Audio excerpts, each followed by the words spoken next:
안녕하십니까. 7월 28일 화요일 말씀 묵상 함께 시작하겠습니다. 오늘도 주님께서 우리를 붙들어 주셔서 우리 모두를 주님께서 기뻐하시는 길로 인도해 주시기를 간절히 기도합니다. 오늘 묵상하실 본문은 말라기 2장 17절에서부터 3장 6절까지고요. 통독하신 말씀은 이사야 45장부터 48장까지입니다. 오늘 본문은 말라기서의 넷째 논쟁인데요. 하나님의 공의에 대한 상당히 중요한 가르침을 포함하고 있습니다. 그럼 먼저 말씀을 보시고 묵상 이어가겠습니다. 너희가 말로 여호와를 괴롭게 하고도 이르기를 우리가 어떻게 여호와를 괴롭혀 드렸나이까 하는도다.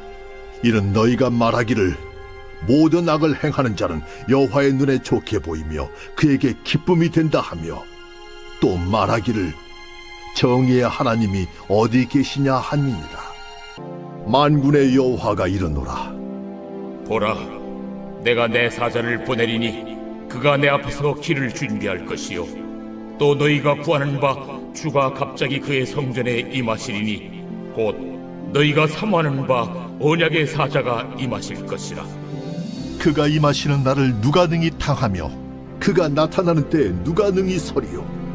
그는 금을 연단하는 자의 불과 표백하는 자의 잿물과 같을 것이라. 그가 은을 연단하여 깨끗하게 하는 자 같이 앉아서 레위 자손을 깨끗하게 하되 금은같이 그들을 연단하리니 그들이 공의로운 제물을 나 여호와께 바칠 것이라. 그때에 유다와 예루살렘의 보헌물이 옛날과 고대와 같이 나 여호와께 기쁨이 되려니와 내가 심판하러 너에게 임할 것이라. 점치는 자에게와 간음하는 자에게와 거짓 맹세하는 자에게와 품꾼의 삭세에 대하여 억울하게 하며 과부와 고아를 압제하며 나그네를 억울하게 하며 나를 경외하지 아니하는 자들에게 속히 증언하리라. 만군의 여호와가 말하였느니라. 나 여호와는 변하지 아니하나니 그러므로 야곱의 자손들아 너희가 소멸되지 아니하느니라. 예, 말씀드렸다시피 오늘 본문은 말라기의 넷째 논쟁입니다. 이 넷째 논쟁에는 왜 세상에서 악인들이 형통하는가라는 문제가 제시가 됩니다. 이거 신앙인들에게 상당히 중요한 질문이죠. 이 문제는 창세기에서부터 시작해서 성경의 굉장히 중요한 축을 이루거든요. 하나님은 분명히 법을 세우시고 그 법을 어긴 죄인을 심판하시고 악인을 쫓아내십니다. 그럼에도 불구하고 우리 사람의 눈에는 의인보다 악인이 더 잘 되는 것처럼 보이잖아요. 말라기 당시의 유대인들에게도 동일한 문제가 있었던 거죠. 하나님의 백성인 자신들을 압제하는 주변 세력들이 저렇게 악한 행위를 하고 있는데 왜 저들은 우리들보다 더 잘 되나? 왜 저들은 우리들보다 더 부유한가? 이런 질문을 던지게 된단 말이죠. 그런데 하나님은 말라기 선지자를 통해서 이런 생각이 얼마나 잘못된 것인가를 밝혀주시는 겁니다. 너희가 말로 여호와를 괴롭게 하고도 이르기를 우리가 어떻게 여호와를 괴롭혀 드렸나이까 하는도다. 예, 논쟁의 특징적인 표현이 나오죠. 이 유대인들이 하나님을 괴롭게 하고 있다는 겁니다. 그런데 사람들은 그것을 깨닫지 못해요. 우리가 무슨 하나님을 괴롭게 한단 말이냐? 이렇게 반문을 하고 있는데 이는 너희가 말하기를 모든 악을 행하는 자는 여호와의 눈에 좋게 보이며 그에게 기쁨이 된다 하며 또 말하기를 정의의 하나님이 어디 계시냐 함이니라. 악을 행하는 자가 하나님의 눈에 좋게 보이더라. 그에게 기쁨이 되더라. 아니, 악인들을 하나님께서는 축복하시는 것처럼 보인다. 어떻게 정의로우신 하나님이 이러실 수가 있느냐, 이런 불평을 하는 거죠. 근데 하나님은 이에 대해서 이렇게 대답을 하시는 거예요. 만군의 여호와가 이르노라. 보라, 내가 내 사자를 보내리니 그가 내 앞에서 길을 준비할 것이요 또 너희가 구하는 바 주가 갑자기 그의 성전에서 임하시리니 곧 너희가 사모하는 바 언약의 사자가 임하실 것이라. 자, 이 말씀은 이후에 신약 시대에서 세례 요한과 예수님이 올 것이라는 예언의 말씀이기도 한데, 또한 그 의로우신 하나님께서 그 정의의 시대를 열어주시게 되면 어떻게 될 것인가를 생각하게 하는 겁니다. 그래, 너희가 원하는 바대로 내가 사자를 보내주마. 그 길을 준비하고 너희가 구하는 바 주가 갑자기 그 성전에서 임하는 일이 일어나도록 해주겠다. 너희가 언약의 사자를 바라고 있지? 좋아, 내가 보내주지. 그렇게 말씀을 하시는 거예요. 그 다음에 그가 임하시는 날을 누가 능히 당하며, 그 언약의 사자가 임하면 누가 당할 수 있겠느냐? 누가 그 앞에 서겠느냐? 그 말이죠. 그가 나타나는 때에 누가 능히 서리요? 그는 금을 연단하는 자의 불과 표백하는 자의 잿물과 같을 것이라. 그가 은을 연단하여 깨끗하게 하는 자같이 앉아서 레위 자손을 깨끗하게 하되, 금, 은같이 그들을 연단하리니 그들이 공의로운 제물을 나 여호와께 바칠 것이라. 자, 여기서 금을 연단한다, 은을 연단한다, 이런 표현들이 사용되고 있죠. 금, 은을 연단하는 것은 목욕시키듯이 기분 좋게 안락하게 깨끗하게 해주신다는 뜻이 아닙니다. 뜨거운 물에다가 집어넣고 태워버리다시피 열을 가하는 거잖아요. 하나님께서 정의의 사자를 보내주시면 너희들은 과연 그 정의의 사자 앞에 의로운 자라고 설 수 있겠느냐라는 질문을 하고 계시는 거예요. 누가 능히 당하며 누가 능히 서리요? 너희들은 그 언약의 사자가 오면 나는 의인이라고 인정받을 자신 있냐? 그 질문이신 거죠. 왜 하나님은 악인 편이시냐? 왜 하나님은 악인을 더 형통하게 하시냐라고 불평한 자들, 너희들 다 나와봐. 너희들이 진짜 정의의 하나님 앞에 의인이라고 인정받을 수 있을 것 같아? 오히려 너희들이 악인임에도 불구하고 하나님께서 그 형집행을 유예하고 계셨다는 생각 해본 적 없어? 이렇게 질문을 하고 계신 거죠. 이 사람들은 악인은 형통하고 정의는 완벽하게 이루어지지 않는다라고 불평을 했지만, 사실은 하나님은 그 불평하는 자들에게 임할 심판을 연기해주고 계셨다는 겁니다. 저들 악인들을 하나님께서 벌하지 않으신다고 불평하느냐? 너희들은 그 하나님의 심판 앞에 서서 떳떳할 것 같으냐? 그 하나님의 칼날을 피할 수 있을 것 같으냐? 이렇게 말씀을 하시는 거죠.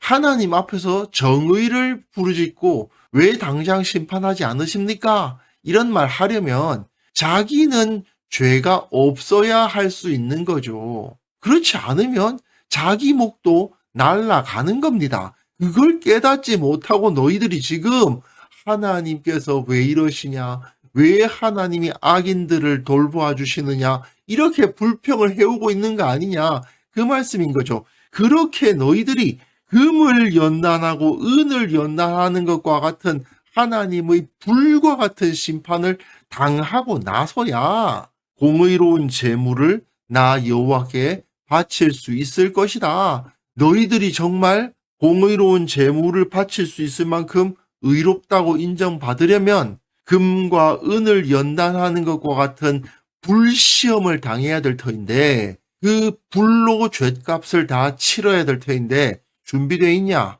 이 말씀인 거죠. 그때의 유다와 예루살렘의 봉헌물이 옛날과 고대와 같이 나 여호와께 기쁨이 되려니와, 그렇게 죗값을 다 치르면 이제 앞에서 말씀드렸다시피 공의로운 제물을 바치게 될 것이고 하나님의 기쁨이 되겠다, 그 말씀을 하십니다. 하지만 현실적으로는 어떤 일이 벌어지느냐? 내가 심판하러 너희에게 임할 것이라.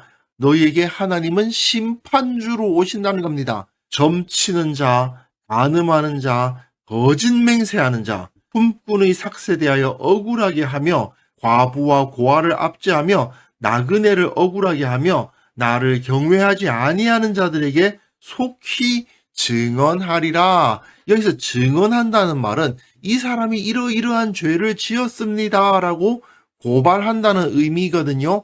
하나님께서 너희들 이런 죄 지었지, 너 점치는 자지, 간음하는 자지, 거짓 맹세하는 자지, 품꾼의 삭슬 제대로 지불하지 않고 과부와 고아를 압제했지, 나그네를 억울하게 하고 나를 경외하지 않지 않았느냐라고 너희들에게 먼저 그 죄를 들이댈 것이다 라고 말씀하시는 거죠. 나 여호와는 변하지 아니하나니 그러므로 야곱의 자손들아 너희가 소멸되지 아니하느니라 말씀을 주시는데, 분명히 야곱의 자손들이란 말은 의인들, 하나님의 백성들을 말하는 겁니다. 이들은 소멸되지 않아요. 악인들에 의해서 소멸되지 않을 것이고 하나님의 심판 앞에 사라져버리지는 않을 겁니다. 하지만 너희들이 하나님 앞에 바로 서 있지 않기 때문에 금과 은을 단련하는 것과 같은 불시험과 같은 고통이 너희들에게 임해야, 너희들이 죄값을 치러야 이러한 하나님의 기쁨이 될 터인데 너희들 준비되어 있느냐? 물론 너희들은 사라지지 않을 거야. 물론 하나님은 너희들을 끝까지 붙들고 계실 거야. 하지만 너희들이 지금 왜 하나님이 저 악인들을 심판하지 않으시냐고 불평할 자격은 없는 것 같은데 그 말씀을 하시는 거예요. 결국 하나님의 섭리를 놓고 이러쿵 저러쿵 하는 것은 상당히 건방진 겁니다. 하나님은 그 계획하신 때에, 가장 좋을 때에 그 심판을 준비하십니다. 사람이 보기에는 늦어 보이고 답답해 보인다고 해서 하나님의 때와 섭리에 대해서 불평할 수는 없는 거죠. 말라기 선지자가 말하고 있는 것처럼 곧 하나님께서 정의를 세워주실 거야. 그런데 말이야, 너희들 불평하는 녀석들, 하나님이 정말 정의의 칼을 휘두르시면 너는 그 칼날을 피할 수 있다고 확신할 수 있어? 라는 질문을 하면서 너희들 그런 불평을 할 자격이 없다라고 말해주고 있는 거잖아요. 하나님은 결국에는 악인들을 치시거든요. 악인들이 형통하는 과정은 사실 하나님의 심판의 숯불을 그 악인 머리 위에 쌓는 과정에 불과합니다. 악인들은 결국 언젠가는 수많은 사람들로부터 조롱과 비난을 당하게 될 것이며 하나님의 심판을 피할 수 없을 것입니다. 결국에는 자기가 행했던 일들이 다 드러나고 공격당하고 조롱당하고 자기가 쌓았던 돈과 명예가 오히려 자신의 추함을 드러내는 증거가 되는 그런 일들이 그들에게 일어날 거예요. 그러므로 우리는 하나님의 때를 기다릴 필요가 있습니다. 그리고 나 자신을 돌아볼 필요가 있는 거예요. 언젠가 주님께서 모든 것을 심판하실 때에 하나님의 법을 지키며 살아온 사람은 하나님으로부터 인정받고 높임을 받을 겁니다. 우리는 이 사실을 의심할 필요가 없어요. 다만 왜 하나님의 심판이 늦어지느냐? 그것은 어떻게 보면 나를 사랑하시기 때문일 수도 있어요. 내가 회개하도록 기회를 주고 계신 것일 수도 있고요. 또 누군가에게 회개의 기회를 주고 계시기 때문이겠죠. 이 사실을 기억한다면 우리가 하나님의 심판이 늦어진다고, 저 악인들에 대한 하나님의 처벌이 늦어진다고 불평할 수는 없을 것입니다. 그래서 이 사실을 기억하면서 이 시간 함께 기도했으면 좋겠는데요. 다시 오실 주님을 늘 기억하면서 주님 앞에 부끄럽지 않은 제자로 서게 하여 주옵소서. 언젠가 주님 앞에 설 그날에 부끄럽지 않은 자가 되게 하여 주시고 우리 교회가 주님 앞에서 온전히 의로운 자의 공동체가 될 수 있도록 주께서 은혜를 베풀어 주옵소서. 함께 기도하는 시간 가졌으면 합니다.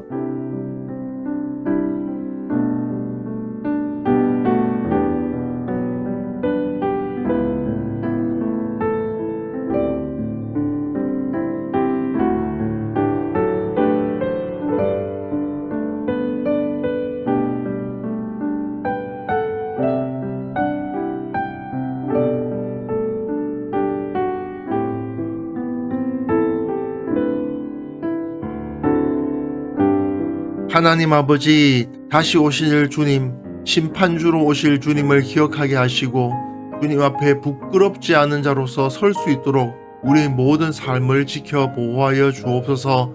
우리 교회에 속한 모든 성도들 주님 앞에서 의롭게 살아가게 하시고 세상에서 소금과 빛으로서 역할을 하고 있음이 인정받게 하시고 참으로 주님 보시기에 의로운 자라 내 제자라 불릴 수 있을 만한 사람들로 다 설 수 있도록 저들을 붙들어 주옵소서. 한국 교회를 위해서 기도합니다. 모든 교회들, 모든 성도들이 주님 앞에 공의롭게 하시고 세상으로부터 칭찬을 받는 자들이 되게 하여 주옵소서. 참으로 부끄럽지 않은 주님의 일꾼이 되어서 주님의 나라를 위해서 헌신하는 자들의 공동체로 거듭날 수 있도록 주께서 은혜 위에 은혜를 허락하여 주옵소서.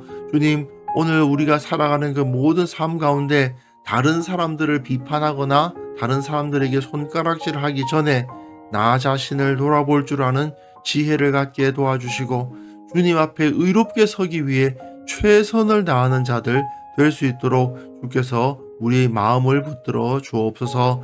주님, 오늘도 주님께서 우리를 인도하여 주시고 붙들어 주시고 흔들리지 않게 해주실 것을 믿사오며 예수님의 이름으로 기도합니다. 아멘.